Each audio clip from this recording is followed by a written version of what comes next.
Hello everyone, this is Travis J. Vernon, and welcome to today's podcast.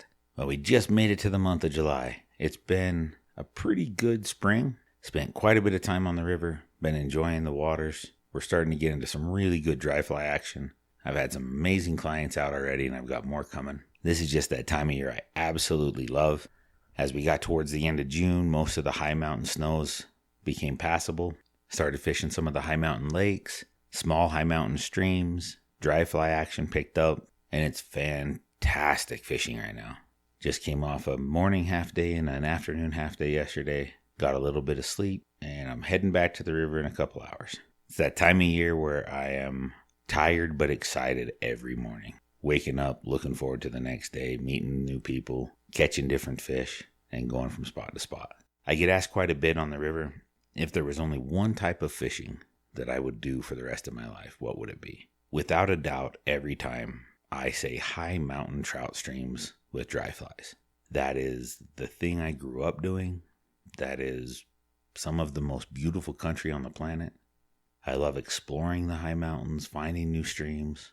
There's a couple small pieces of water I found lately that are just spectacular. I say found. They've always been there.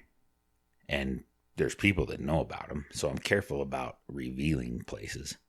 But sometimes you find those little hidden cathedrals in the wilderness that change your perspective on how you see the world around you.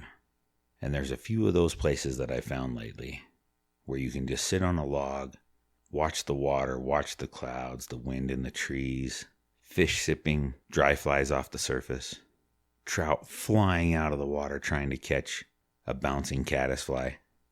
And there's really just nothing that compares to that for me. I love the big tug of a steelhead pulling on a fly. The elation of catching a new fish. Catching my first Atlantic salmon. Going to the ocean to go crabbing. I even get excited about catching crayfish. I like it all.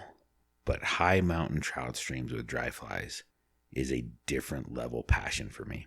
The very first fish I ever caught, it was right about the time I was 3.5, 4 years old, about the same age as my grandson was when we took him fishing, and he caught his first fish. And my very first fish was a cutthroat trout on Chalk Creek outside of Coville, Utah. I was fishing with my father, and I've talked to my uncles and my grandparents and my great-grandfather who all fished in those same streams, and I was taught at a young age how to be stealthy on a trout stream. Now, I'll tell you right now that most of what parents and grandparents tell you is just to keep you quiet.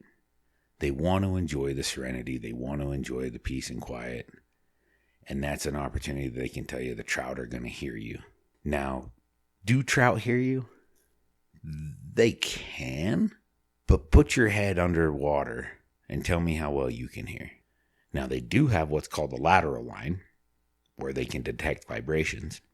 And it's one of the predatory senses that they use when they're hunting prey or they're finding other fish. So that is something that they do have the ability to do. But I don't think that talking near a fish does anything.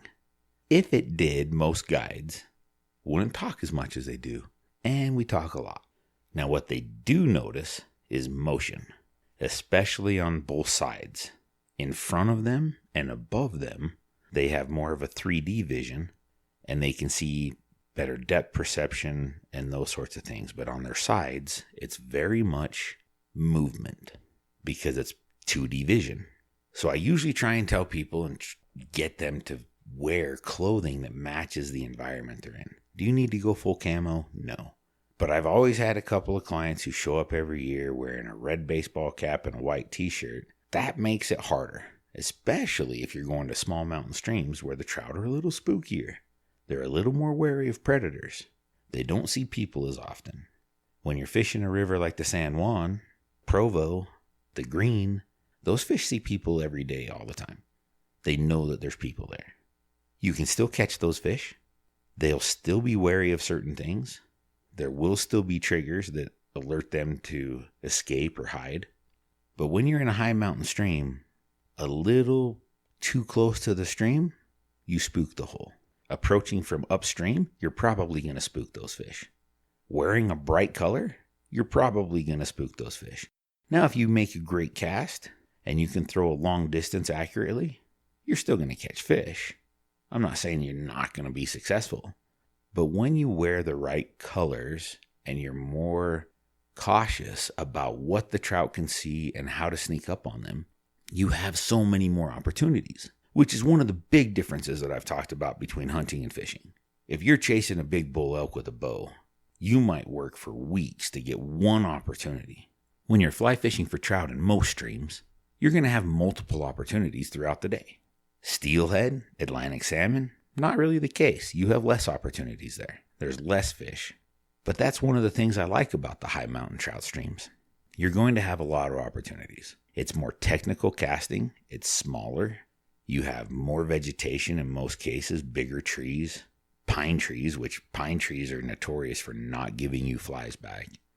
You get your fly stuck up in a pine tree, it's about 50-50 whether you're going to break your line or not.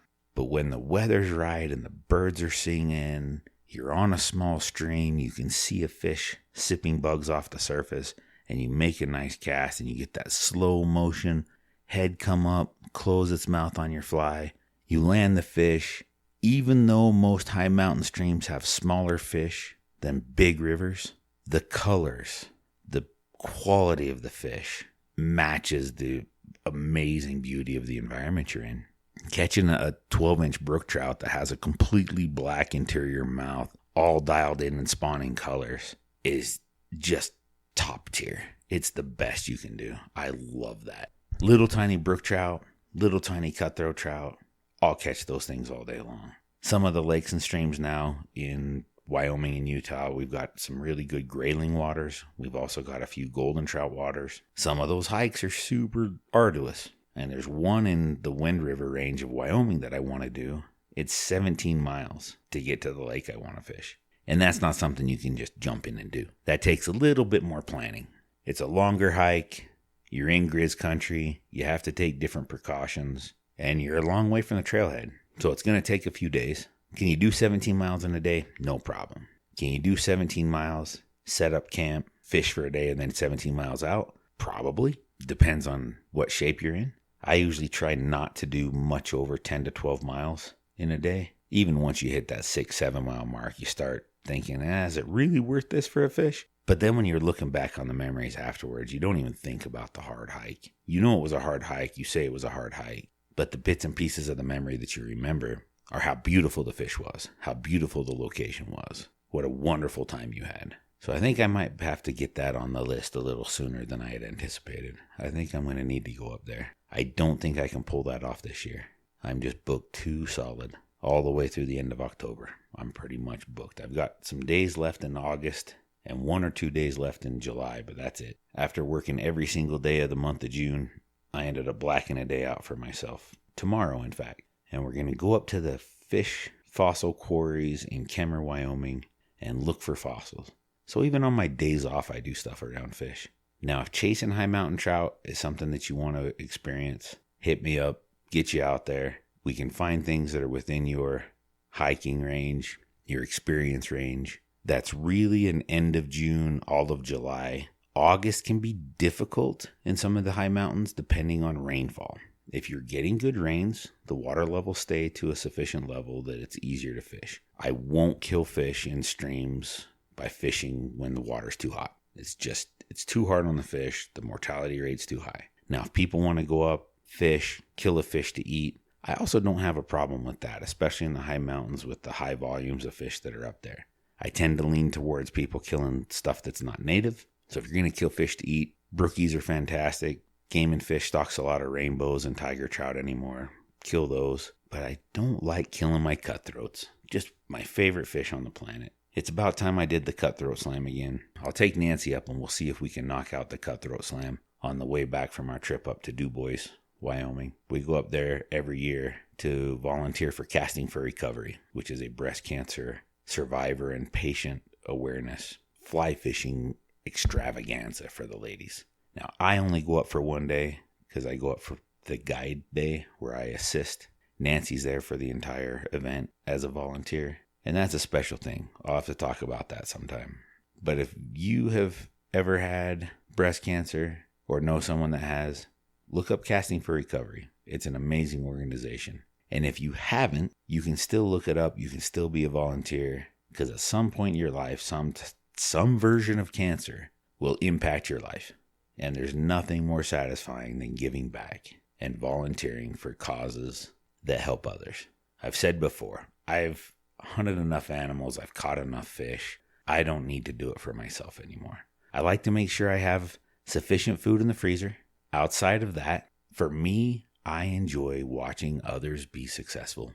I like teaching the little tips and tricks with fly fishing and hunting, things that you can adapt into your life and that you can teach your kids and grandkids 20, 30, 40 years from now. Things that'll still apply that you can still do. It's just a special time of year for me. I get to spend so much time helping people and seeing that smile on their face when they're catching fish. The couple I had last night were from New York, and the first fish this lady landed, she had some really nice brown trout on, but the first one she landed, she caught on a dry fly. And I didn't realize it at the time. They told me after the fact on the hike back to the trailhead that was the first fish she'd ever caught in her entire life. She was shaken with buck fever so bad, her adrenaline was so spiked, she had such an amazing experience. And that brings me joy. It brings me so much joy seeing others enjoy what I'm so passionate about and being able to share my passion with others. I love it. Absolutely love it. So come fish with me. Let's go find some trout and get out there and live your stories.